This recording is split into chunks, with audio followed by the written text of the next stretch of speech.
নমস্কাৰ বন্ধু বান্ধৱীসকল, স্বাগতম জনাইছোঁ আসাম জিকে ইউটিউব চেনেললৈ। আজি আপোনালোকৰ বাবে অতি গুৰুত্বপূৰ্ণ কেইটামান কুৱেশ্যন লৈ আহিছোঁ। তো আজিৰ প্ৰথম কুৱেশ্যনটো হৈছে, তলৰ কোনটো মহাসাগৰৰ উপকূলীয় অঞ্চলক জুইৰ আঙুঠি বুলি কোৱা হয়? ইয়াৰে চাৰিটা অপশ্যন দিয়া আছে। Option A Atlantic ocean, option B Pacific ocean, option C Indian ocean আৰু ডি আছে নান অফ দ্য এবভ। ইয়াৰে কাৰেক্ট এনচাৰটি হ'ব option B Pacific ocean. Pacific ocean ইয়াৰ কাৰেক্ট এনচাৰ হ'ব অপশ্যন বি পেচিফিক অচিয়ান। বন্ধুসকল, জুইৰ আঙুঠি বুলি পেচিফিক অচিয়ানক কোৱা হয়। নেক্সট কুৱেশ্যনটো হৈছে,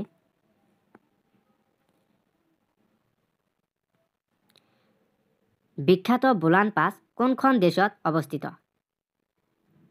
ইয়াৰে চাৰিটা অপশ্যন দিয়া আছে। অপশ্যন এ আছে ইণ্ডিয়া, বি পাকিস্তান, সি আফগানিস্তান আৰু ডি ৰাছিয়া।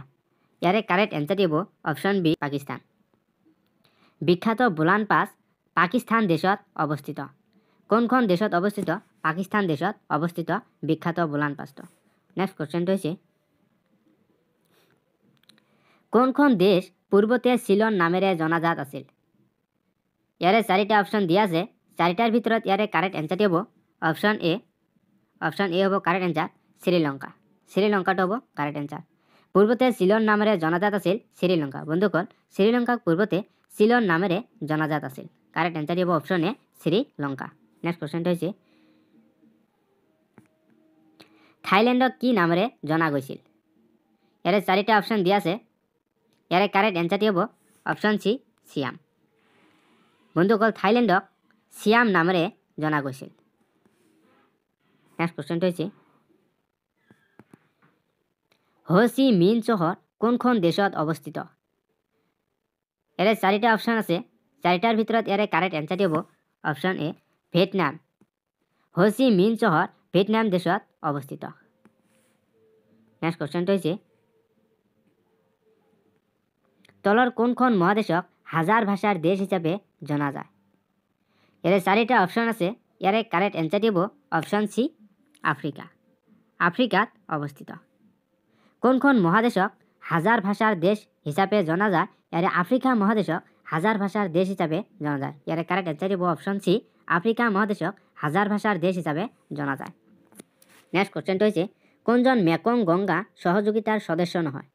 ইয়াৰে চাৰিটা অপশ্যন আছে। চাৰিটাৰ ভিতৰত ইয়াৰে কাৰেক্ট এনচাৰটি হ'ব অপশ্যন বি বাংলাদেশ। ইয়াৰে কাৰেক্ট এনচাৰটি হ'ব অপশ্যন বি বাংলাদেশ। বাংলাদেশটো মেকং গংগাৰ সহযোগিতাৰ সদস্য নহয়। বন্ধুসকল, মেকং গংগাৰ সহযোগিতাৰ সদস্য নহয় বাংলাদেশ, আৰু বাকীবিলাক সদস্য হয়। নেক্সট কুৱেশ্যনটো হৈছে, বিশ্ব ধঁপাত নিষিদ্ধ দিৱস প্ৰতি বছৰে দেশ তাৰিখে পালন কৰা হয়। ইয়াৰে চাৰিটা অপশ্যন আছে। চাৰিটাৰ ভিতৰত ইয়াৰে কাৰেক্ট এনচাৰটি হ'ব অপশ্যন চি 31 মে'। 31 মে' তাৰিখে বিশ্ব ধঁপাত দিৱসটো পালন কৰা হয়।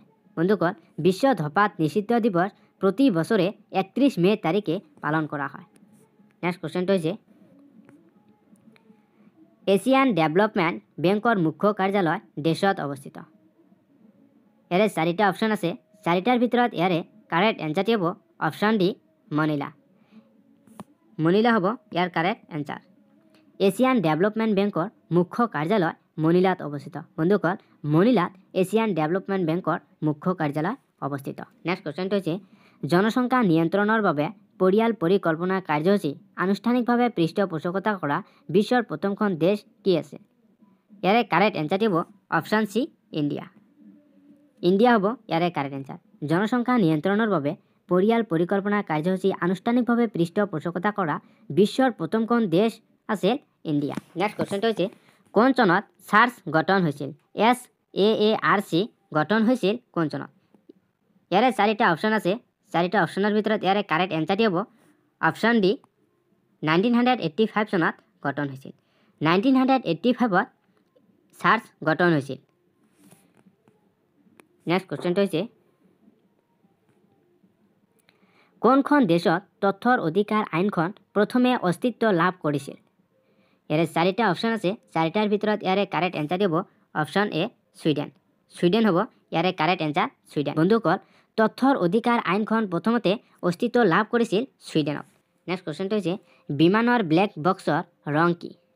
ইয়াৰে চাৰিটা আছে, চাৰিটা অপশ্যনৰ ভিতৰত কাৰেক্ট এনচাৰটি হ'ব অপশ্যন চি অৰেঞ্জ। অৰেঞ্জ হ'ব ইয়াৰে কাৰেক্ট এনচাৰ।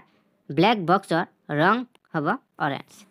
নেক্সট কুৱেশ্যনটো হৈছে কোনখন বিশ্বৰ প্ৰথমখন নগদ ধনহীন দেশ? ইয়াৰে চাৰিটাৰ ভিতৰত কাৰেক্ট এনচাৰটি হ'ব, ইয়াৰে চাৰিটা অপশ্যনৰ ভিতৰত ইয়াৰে কাৰেক্ট এনচাৰটি হ'ব অপশ্যন এ ছুইডেন। ছুইডেন বিশ্বৰ প্ৰথমখন নগদ ধনহীন দেশ। বন্ধুসকল, বিশ্বৰ ভিতৰত প্ৰথমখন নগদ ধনহীন দেশ হ'ব ছুইডেন। নেক্সট কুৱেশ্যনটো হৈছে প্ৰথম চন্দ্ৰ মিছনত চন্দ্ৰত পানীত পোৱা পৃথিৱীৰ প্ৰথমটো দেশ কোনটো? এইটো কুৱেশ্যন আপোনালোকৰ বাবে বহুত ইম্পৰ্টেণ্ট হয়। প্ৰথম চন্দ্ৰ মিছনত চন্দ্ৰত পানী পোৱা পৃথিৱীৰ প্ৰথমটো দেশ কোনটো? ইয়াৰে কাৰেক্ট এনচাৰটি হ'ব অপশ্যন এ ইণ্ডিয়া। আমাৰ ভাৰত হ'ব ইয়াৰে প্ৰথম দেশ। বন্ধুসকল, প্ৰথম চন্দ্ৰ মিছনত চন্দ্ৰত পানী পোৱা পৃথিৱীৰ প্ৰথমটো দেশ হ'ব ভাৰত। নেক্সট কুৱেশ্যনটো হৈছে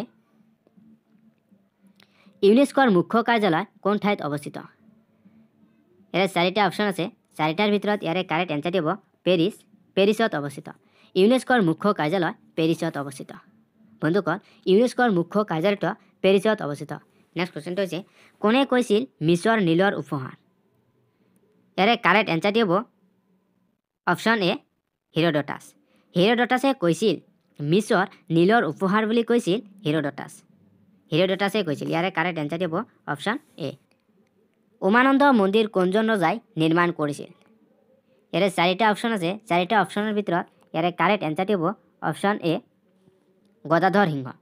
গদাধৰ সিংহই উমানন্দ মন্দিৰটো নিৰ্মাণ কৰিছিল। বন্ধুসকল, উমানন্দ মন্দিৰটো নিৰ্মাণ কৰিছিল গদাধৰ সিংহই। নেক্সট কুৱেশ্যনটো হৈছে নামঘোষাৰ লেখক কোন আছিল?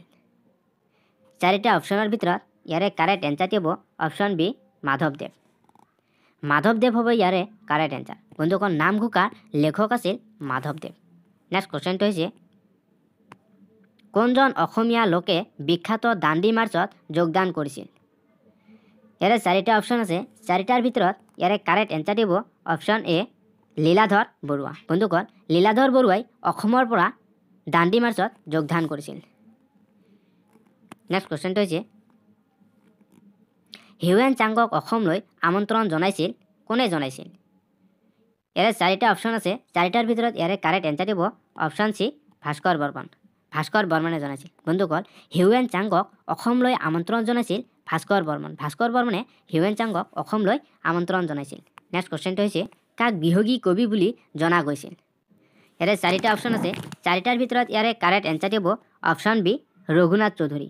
ৰঘুনাথ চৌধুৰীক বিহগী কবি বুলি জনা গৈছিল। বন্ধুসকল, বিহগী কবি বুলি জনা যায় ৰঘুনাথ চৌধুৰী। কাৰেক্ট এনচাৰটি হ'ব অপশ্যন বি। নেক্সট কুৱেশ্যনটো হৈছে কোন বছৰত দূৰদৰ্শনে ভাৰতৰ ৰঙীন টেলিভিছন অনুষ্ঠান আৰম্ভ কৰিছিল? ইয়াৰে চাৰিটা অপশ্যন আছে, চাৰিটাৰ ভিতৰত ইয়াৰে কাৰেক্ট এনচাৰটি হ'ব অপশ্যন ডি 1982। 1982 দূৰদৰ্শনে ভাৰতৰ ৰঙীন টেলিভিছন অনুষ্ঠান আৰম্ভ কৰিছিল। নেক্সট কুৱেশ্যনটো হৈছে ভাৰতীয় সংবিধানৰ কোনবোৰ অনুচ্ছেদত সমতাৰ অধিকাৰৰ বিষয়ে আলোচনা কৰা হৈছে? ইয়াৰে চাৰিটা অপশ্যন আছে, চাৰিটাৰ ভিতৰত ইয়াৰে কাৰেক্ট এনচাৰটি হ'ব অপশ্যন এ আৰ্টিকেল 14 পৰা 18 উল্লেখ আছে। ভাৰতীয় সংবিধানৰ সমতাৰ অধিকাৰ বিষয়ে আলোচনা কৰা হৈছে আৰ্টিকেল 14 পৰা 18 সমতাৰ অধিকাৰৰ বিষয়ে আলোচনা কৰা হৈছে। নেক্সট কুৱেশ্যনটো হৈছে প্ৰাচীন ভাৰতৰ নেপোলিয়ান বুলি কাক কোৱা হয়? চাৰিটা অপশ্যন আছে, চাৰিটাৰ ভিতৰত ইয়াৰে কাৰেক্ট এনচাৰটি হ'ব অপশ্যন ডি সমুদ্ৰগুপ্ত। সমুদ্ৰগুপ্ত কোৱা হয়। প্ৰাচীন ভাৰতৰ নেপোলিয়ন বুলি সমুদ্ৰগুপ্তক কোৱা হয়। বন্ধুসকল, সমুদ্ৰগুপ্তক প্ৰাচীন ভাৰতৰ নেপোলিয়ন বুলি কোৱা হৈছিল। নেক্সট কুৱেশ্যনটো হৈছে তলৰ কোনটো সাগৰত সৰ্বাধিক লৱণীয়তা আছে? ইয়াৰে চাৰিটা অপশ্যন আছে, চাৰিটাৰ ভিতৰত ইয়াৰে কাৰেক্ট এনচাৰটি হ'ব option D dead C. Dead চিত সৰ্বাধিক লৱণীয়তা আছে। নেক্সট কুৱেশ্যনটো হৈছে ক'ত অনুষ্ঠিত হৈছিল প্ৰথম অসংলগ্ন আন্দোলন NAM শীৰ্ষ সন্মিলন? ইয়াৰে চাৰিটা অপশ্যন আছে, চাৰিটাৰ ভিতৰত ইয়াৰে কাৰেক্ট এনচাৰটি হ'ব অপশ্যন এ প্ৰথম অসংলগ্ন শীৰ্ষ সন্মিলন হৈছিল বেলগ্ৰেডত। নেক্সট কুৱেশ্যনটো হৈছে বিশ্বৰ ওজন দিৱস কোনটো দিনত পালন কৰা হয়? ইয়াৰে চাৰিটা অপশ্যন আছে, চাৰিটাৰ ভিতৰত ইয়াৰে কাৰেক্ট এনচাৰটি হ'ব অপশ্যন চি 16 ছেপ্টেম্বৰ। 16 ছেপ্টেম্বৰত বিশ্ব ওজন দিৱস পালন কৰা হয়। নেক্সট কুৱেশ্যনটো হৈছে সাৰ্ক সচিবালয়ৰ স্থায়ী মুখ্য কাৰ্যালয় কোন স্থানত অৱস্থিত? ইয়াৰে কাৰেক্ট এনচাৰটি হ'ব অপশ্যন এ কাঠমাণ্ডু। কাঠমাণ্ডুত অৱস্থিত। বন্ধুগণ সাৰ্ক সচিবালয়ৰ স্থায়ী মুখ্য কাৰ্যালয়টো কাঠমাণ্ডুত অৱস্থিত।